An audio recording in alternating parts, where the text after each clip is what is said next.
চাহ বাগিচাৰ চৰ্দাৰৰ সন্তানে দন্ত চিকিৎসা বিভাগত অধ্যয়নৰ সুযোগ লাভ কৰিলে। ঢেকিয়াজুলিৰ টিউলিপ চাহ বাগিচাৰ চাহ শ্ৰমিকৰ সন্তান ৰাকেশ মহাপাত্ৰই দন্ত বিভাগত অধ্যয়নৰ বাবে সুযোগ লাভ কৰিছে আৰু ইয়াৰ লগে লগে এই চাহ বাগিচাখনৰ শ্ৰমিকসকল আৰু আৰ্টছাৰ যিসকল বিষয়ববীয়া তেওঁলোক উৎফুল্লিত হৈ পৰিছে, কিয়নো পোনপ্ৰথমবাৰৰ বাবে এই চাহ বাগিচাখনৰ এগৰাকী চাহ শ্ৰমিকৰ সন্তানে চিকিৎসা বিভাগত অধ্যয়নৰ সুযোগ লাভ কৰিছে। আৰু মই দেখুৱাইছোঁ এইগৰাকী ছাত্ৰ যাৰ নাম ৰাকেশ মহাপাত্ৰ আৰু চাহ বাগিচাৰ চৰ্দাৰৰ সন্তান এই ৰাকেশ মহাপাত্ৰ আৰু এতিয়া দন্ত চিকিৎসা বিভাগত অধ্যয়নৰ সুযোগ লাভ কৰিছে ৰাকেশ মহাপাত্ৰই। প্ৰথমে শুভেচ্ছা জনাইছোঁ, কি ক'বা? ধন্যবাদ, বহুত ভাল লাগিছে। দেউতাই কি কৰে? দেউতাই ফেক্টৰীত কাম কৰে, মায়ে অংগনবাড়ী টিচাৰ হয় আৰু নিজে প্ৰিপেয়াৰ কৰিছিলোঁ অনলাইন আৰু 2 বছৰ দিছিলোঁ, এইবাৰ চিলেক্ট হৈছোঁ। 2 বছৰ আগতে দিলা? হোৱা নাছিলে আগতে পোৱা নাছিলোঁ, কিন্তু চেষ্টা আৰু বাকী এনে এডমিশ্যন ল'ব কৈ আছিলে পেৰেণ্টছে কলেজত, কিন্তু মই ভাবিলোঁ যে কি কয় নীটটোৱে দিম আৰু ক্লিয়াৰ কৰিম বুলি, এতিয়া আৰু এইবাৰ পাই গ'লোঁ। কি ক'বা, কেনেকুৱা পঢ়িছিলা?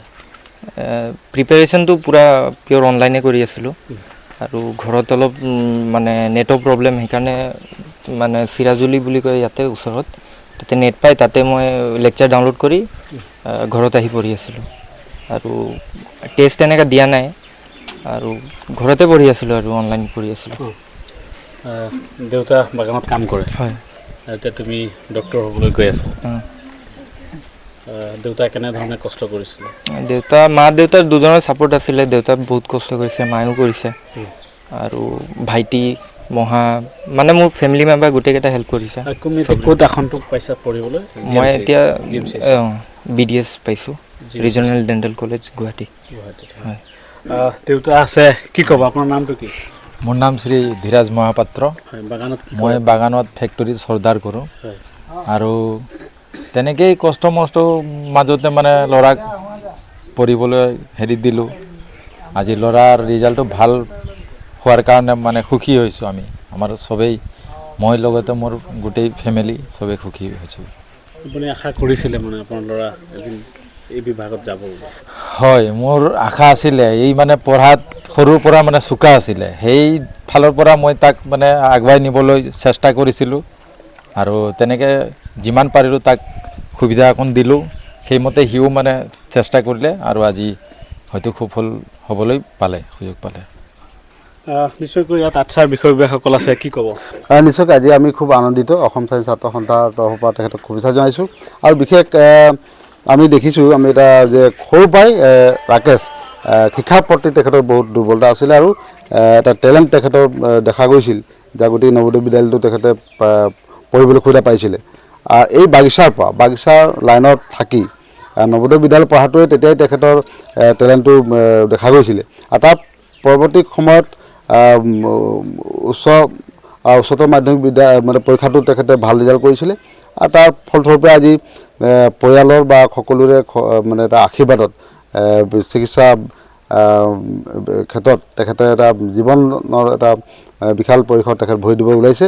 আমি শুভেচ্ছা জনাইছোঁ। তেখেতে দন্ত চিকিৎসক হিচাপে বাগিচাৰ সন্তানৰ আগফালে ডক্টৰ লাগিব, সেয়া আমাৰ কাৰণে অতিকৈ গৌৰৱ মুহূৰ্ত। আমি অসম স্বাধীন ছাত্ৰ সন্থাই সদায় এই ক্ষেত্ৰত আমি আশাবাদী যে আমাৰ চাহ বাগিচা চাহ শ্ৰমিক সন্তানসকল যাতে শিক্ষাৰ ক্ষেত্ৰত আগবাঢ়ি যাওক। ডক্টৰ, ইঞ্জিনিয়াৰ বহুতো বিভাগ আছে যিসমূহত তেখেতসকলে আগবাঢ়ি যাব লাগে আৰু অনুৰূপ চিকিৎসা বিজ্ঞানত চিকিৎসাৰ ক্ষেত্ৰত তেখেত ডক্টৰ হাচিল কৰিব, সেয়া আমাৰ কাৰণে গৌৰৱ কথা। আমি তেখেতক শুভেচ্ছা জনাইছোঁ।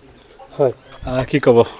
হয়, মই প্ৰথমতেতো ৰাকেশ মহাপাত্ৰক শুভেচ্ছা জনাইছোঁ। তেওঁ BDS পঢ়িবৰ কাৰণে তেওঁ সুবিধা পাইছে আৰু লগতে তাৰ মাতৃ আৰু পিতাক মই ধন্যবাদ জনাইছোঁ কি যে এনেকুৱা পৰিৱেশত থকাৰ পিছত আজি টিউলিপ চাহ বাগিচাৰ পূব লাইনত থাকি তেওঁ ল'ৰাজনক এই ডক্টৰ পঢ়িবৰ কাৰণে যি সঁহাৰি দিলে আৰু তেওঁ যি সুবিধা পাইছে তাৰ কাৰণে মই তেওঁলোককো ধন্যবাদ জনাইছোঁ। আৰু দৰিদ্ৰতাই যে শিক্ষাৰ হেঙাৰ হ'ব নোৱাৰে এই কথাটো ইয়াৰ যোগেদি প্ৰুভ হৈছে আৰু ইয়াৰ কাৰণে মই অসম স্বাধীন ছাত্ৰ সন্থা কেন্দ্ৰীয় সমিতিৰ তৰফৰ পৰা ৰাকেশৰ লগতে পৰিয়ালবৰ্গক মই ধন্যবাদ জনাইছোঁ। এই চাহ বাগিচা অঞ্চলত থাকিও তেওঁ শিক্ষাৰ ক্ষেত্ৰত যি অৱদান বা শিক্ষাৰ ক্ষেত্ৰত তেওঁ যি মানে উদাহৰণ দেখুৱাইছে, আমি ইয়াৰ পৰা শিক্ষা ল'ব লাগে। আৰু চাহ বাগিচাৰ হ'ল বুলি যে কোনোবা ডক্টৰ বা ইঞ্জিনিয়াৰ হ'ব নোৱাৰে, এই কথাটো হ'ব নোৱাৰে। এই কথাটো ইয়াতে প্ৰতিফলিত হৈছে।